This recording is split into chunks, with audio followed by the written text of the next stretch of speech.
first, I'm super excited to introduce to you our next guest. He's a joy to be around. I just met him like a couple hours ago, but I say that with sincerity. He is a joy to be around and has a truly empowering message. Originally from Jamaica, Akeem Haynes moved to Canada at the age of 8 with his mother in search of a different life. However, circumstances forced Akeem to grow up very quickly. Early in his life, he dealt with violence, he dealt with poverty, and stages of homelessness. Down but never out, Akeem's resilient attitude, unyielding faith, and disciplined focus helped him find hope in the struggles that he was facing. Now check this out. He's a 2-time Olympian, Olympic bronze medalist. He actually brought that with him. And one of Canada's fastest men of all time. Now, Akeem lives by this motto. It's not what happens to you, it's what you choose to do next. Let's give a warm welcome to Akeem Haynes.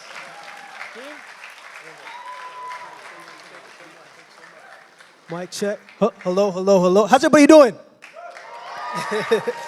So I'm both honored to be here and both challenged to be here. Challenged because usually my shortest presentations are like 45 minutes. So I got about 19, 20, so I got to be on time. Man, 2 things I want from you guys today. The first thing is I'm an honest guy. Like, I like things direct. So I want to get your permission if we can be honest today. So can I get a yes? Yes, if we can be honest. I'm going to ask again. Can I be honest? Yes.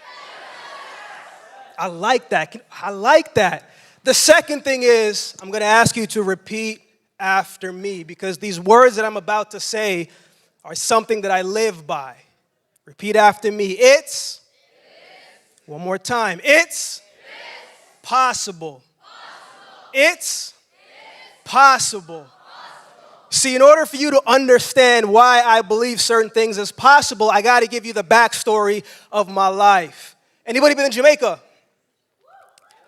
Yes, yes, yes.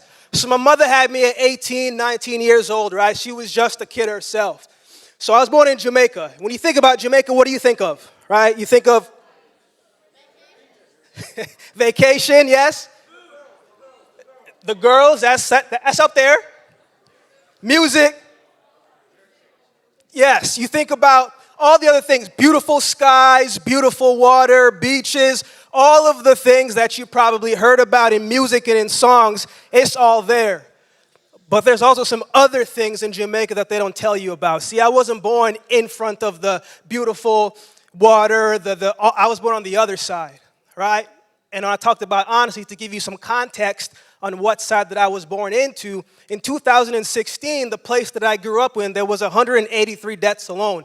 And that was the 3rd highest death rate in Jamaica. So growing up, my mom and my dad knew something very quickly. They had a conversation one day and said, man, Akeem can be 1,000,001 things in a different country.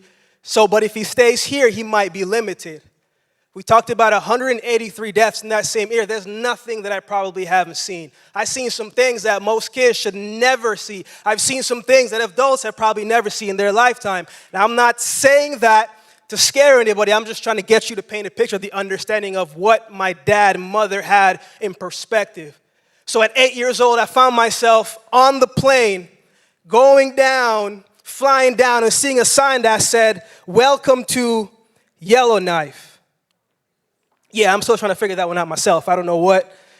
So we get there, and we get off the plane, and all of a sudden we get off the plane, and I see like these white particles falling from the sky. And I'm thinking to myself, man, my mom didn't tell me that there's sugar falling from the sky. So I, open my mouth, and I'm like, wait, sugar shouldn't be cold, right? Sugar shouldn't be cold. So my first introduction to Canada was an interesting one. I started to see different cultures, different things, and different things of that nature. So we spent 4 years in Yellowknife before we started to Calgary. Anybody know where Calgary is? Yeah, on the other side, right? So we got to Calgary. Calgary was bigger, right? Different things, a lot more sports, a lot more things. as we talked about coming to Canada for a better life, you never really expect things to really go the opposite direction, and things don't necessarily get better. So when I talk about it's possible, it stems from this story right here. See, I was 13 years old, going to school, normal, regular day, right? I woke up at the same time, ate, got to school. I walked to school because it wasn't too far. Did all my classes, right? Played volleyball after school, and I was walking my way home. It was minus 22 outside. And I remember walking home, opening the door, and seeing 4 different garbage bags on the ground. And I'm thinking to myself, there's no way that we ate this much food in this time. So I'm walking a little bit closer to it, and I'm like, wait a minute, like, that's my hat, that's my shoes, that's my other hat. And I start to realize this isn't garbage, this is my clothes. And I see my mom coming down with another garbage bag in her hand, and she says, Akeem, I need you to go upstairs and get the rest of your stuff. I said, Ma, it's minus 22 outside. Like, what are you talking about? Go upstairs and get the rest of your stuff. I didn't really understand what she was talking about. And she looked at me again and said, Akeem, I don't need you to talk back. I don't need this back and forth. Go upstairs and get the rest of your stuff. I come from a Caribbean household, so you know, the first time they'll tell you what to do. The second time they show you grace, but there's no third time. So I went upstairs and got the rest of my stuff. I had a garbage bag in one hand, garbage bag in the other hand, my backpack on. My mom had a garbage bag in this hand, and here we are just walking. 13 years old, no place to go. I remember just walking until we finally got to this bus stop, right? This bus stop was a glass bus stop. It had 4 walls, and we just went and we just sat. And I remember looking at my mom. I said, Ma, like, what's the plan here? Like, why? Like, what are we doing here? What are we going? And my mom couldn't look at me. You see, me and my mom been through a lot of different things, and we would go on to go through more things, but I saw that look before. And that look was she did not have an answer. She had no answer because she felt like she failed her only son. You see, in dark moments in your life, you will realize certain things. And it was in that moment that I realized the power of gratitude. Man, I was so grateful at that time that I had my mom with me going through this time. I was so grateful that I had a jacket because, you know, these Ontario winters are pretty cold, but those Calgary winters, ridiculous, right? But I had a jacket on. I had shoes. I had laces. I had all of these things that I chose to be grateful for. So when you are facing certain things and maybe it's not going the way that you want it, I encourage you to take a moment to step back and to think about all the things that you have that somebody might not have, and perhaps it probably wouldn't be as big.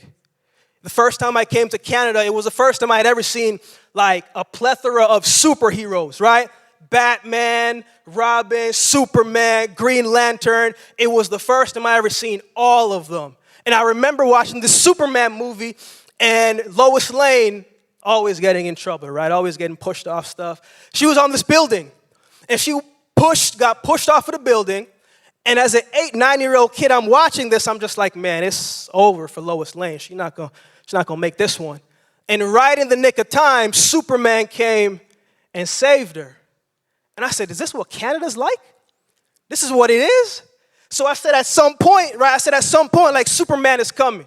Like at some point, Superman is coming and he's gonna rescue us from this cold winter. We're gonna have some food, something warm, something good.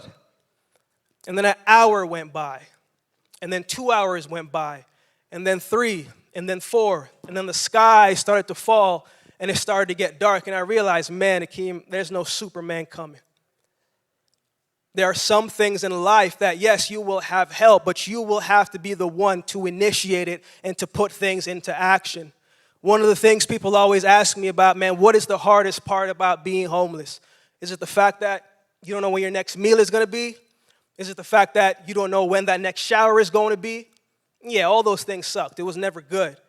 But the hardest part about that is believing that you can have a great life despite what your current situation looks like. So when I say it's possible, it stems from that. I remember one morning, I had it timed out to a T. I could go to school at a certain time before anybody came in. I could wash myself up in the bathroom, brush my teeth, do all that I needed to do before anybody came into the school, I had it timed to a T, and I would wait till everybody left after school, let my mom in the back so she could do the same, and we go back to the bus stop.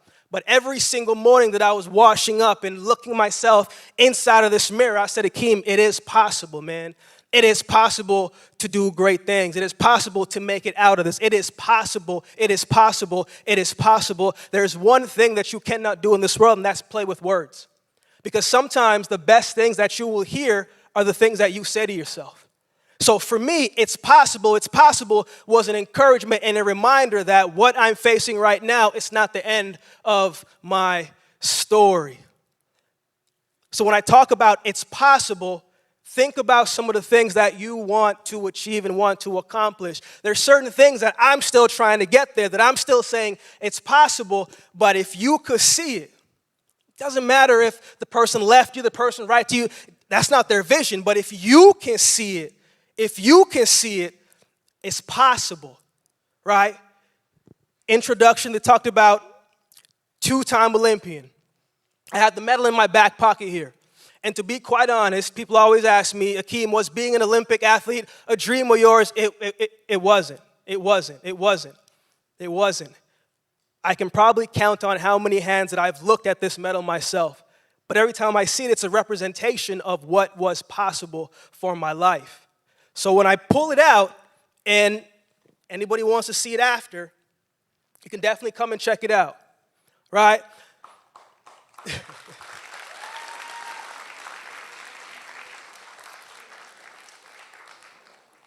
Maya Angelou has a quote that says, I come as one, but I stand with 10,000.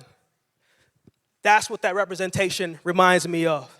All the people that encouraged Akeem when Akeem was struggling, all the times that uplifted Akeem when Akeem was struggling, all the times that said hello to Akeem when Akeem was struggling, that is 10,000. So before I close up, I'm staying on time, I want to give you this one story that comes to mind, right? So there's these two boys about 13 years old, and they're coming home from school.